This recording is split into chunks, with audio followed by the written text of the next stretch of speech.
بقرہ کی آیت نمبر 239۔ اعوذ باللہ من الشیطان الرجیم۔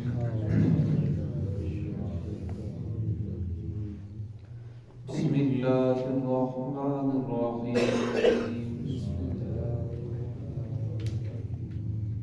والذین یتوفون منکم وَيَذَرُونَ أَزْوَاجًا وَصِيَّةً لِأَزْوَاجِهِم مَتَاعًا إِلَى الْحَوْلِ غَيْرَ إخراج فإن خرجنا فلا جناح عليكم فيما فعلنا في أنفسهن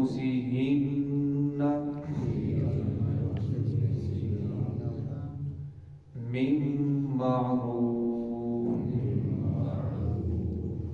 والله عزيز حكيم۔ وللمطلقات متاع بالمعروف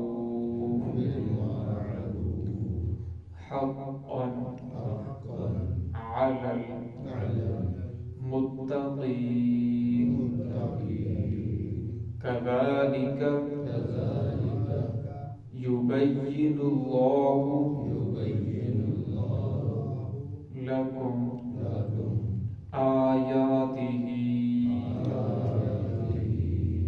لعلكم تعقلون۔ بسم اللہ الرحمن الرحیم۔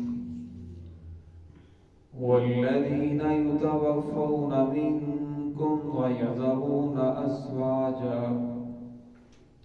وصیة لأزواجهم متاعا إلى الحول غير إخراج فإن خرجن فلا جناح عليكم فيما فعلن في أنفسهن من معروف والله عزيز حكيم۔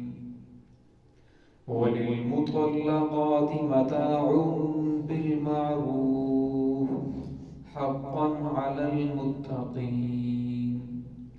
كذلك يبين الله لكم آياته لعلكم تعقلون۔ والذین یتوفون منکم، وہ لوگ جو وفات پا جائیں تم میں سے، وَيَذَرُونَ أَزْوَاجًا، اور وہ چھوڑیں بیویاں، وَصِيَّةً لِأَزْوَاجِهِمْ، وہ وصیت کر کے جائیں اپنی بیویوں کے بارے میں، مَتَاعًا إِلَى الْحَوْلِ، ایک سال تک فائدہ اٹھانے کی، غیر اخراج، کہ انہیں گھروں سے نہ نکالا جائے، فَإِنْ خَرَجْنَا، پس اگر وہ خود بخود نکلیں، فَلَا جُنَاحَ عَلَيْكُمْ، پس تم پر کوئی گناہ نہیں ہے، فیما فعل، پھر تم پر کوئی گناہ نہیں ہے، فیما فعلنا فی انفسہن، اس کاروائی کے بارے میں جو وہ کرے، انفسہن، اپنے نفسوں کے بارے میں، من معروف، معروف طریقے سے، واللہ عزیز حکیم، اللہ رب العزت غالب بھی ہے، حکمت والے بھی ہے۔ وَلِلْمُطَلَّقَاتِ مَتَاعٌ بِالْمَعْرُوفِ، اور مطلقہ عورتوں کو فائدہ دو، بالمعروف، معروف طریقے سے، حقاً علی المتقین، یہ حق ہے پرہیزگاروں پر۔ کذالک یبین اللہ، اسی طرح اللہ رب العزت بیان کرتے ہیں، لکم آیاتہ، تمہارے لیے اپنی نشانیاں، لعلکم تعقلون، تاکہ تم سمجھو، غور و فکر کرو۔ شروع کے اندر اللہ رب العزت نے طلاق اور عدت کے مسائل کو بیان فرمایا، پھر درمیان کے اندر اللہ رب العزت نے پھر حکم فرمایا حافظوا علی الصلوات، اپنی نمازوں کی حفاظت کرو۔ فرمایا نماز کسی حالت کے اندر بھی معاف نہیں۔ عبادات کے اندر نماز ایک ایسی عبادت ہے جو کسی بھی حالت کے اندر معاف نہیں، نہ بیماری کی حالت کے اندر معاف ہے۔ فرمایا اگر بیمار ہو تو نماز پھر بھی معاف نہیں ہے، نماز آپ کو پڑھنی پڑے گی ہر حالت کے اندر۔ فرمایا نماز پڑھنی پڑے گی۔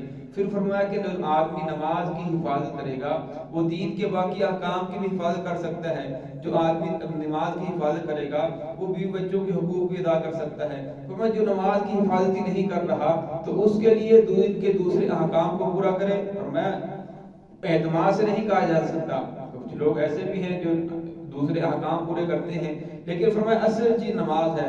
عمر رضی اللہ تعالیٰ عنہ نے اپنے زمانہ خلافت کے اندر ایک اعلان سب حکام کے پاس بھیجا ہوا تھا کہ میرے نزدیک متہم بالشان چیز نماز ہے، جو نماز کا اہتمام کرے گا اور دین کے اور اجزاء کا بھی اہتمام کر سکتا ہے۔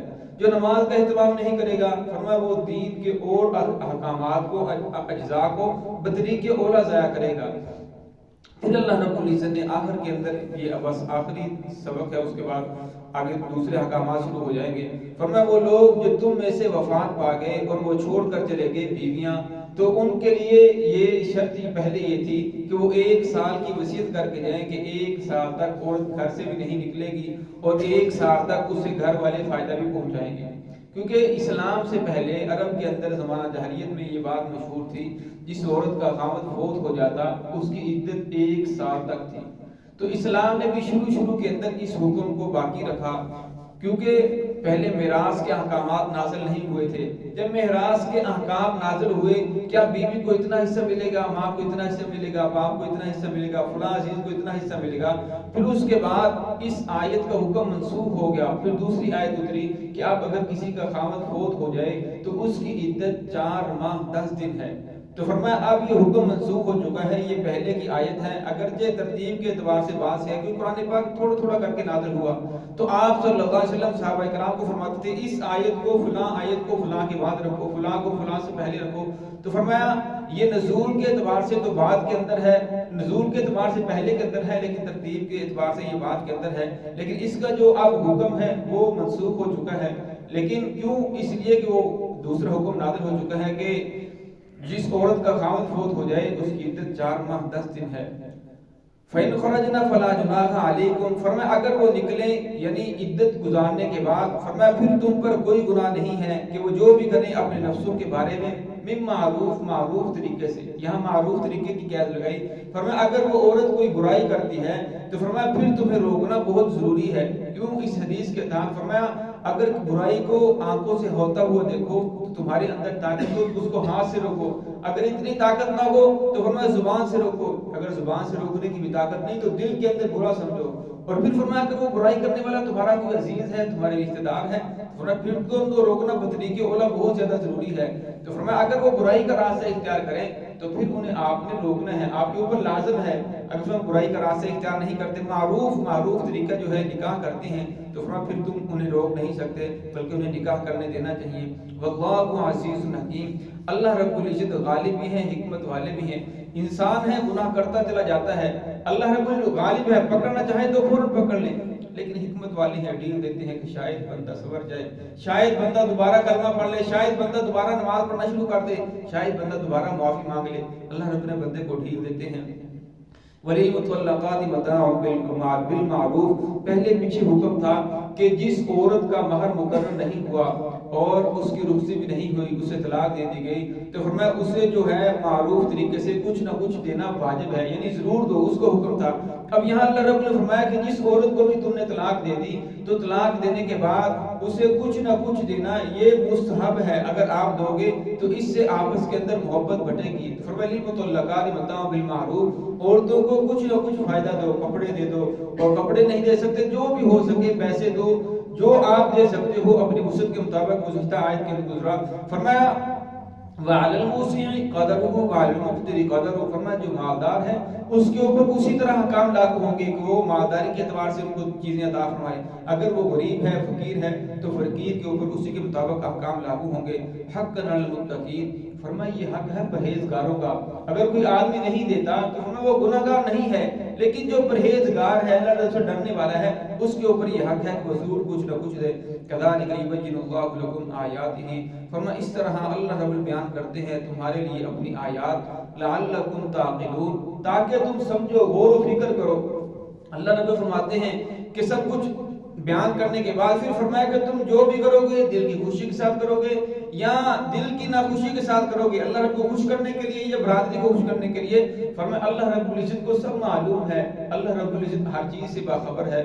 تو ہے کہ اللہ رب العزت ہم سب کو صراط المستقیم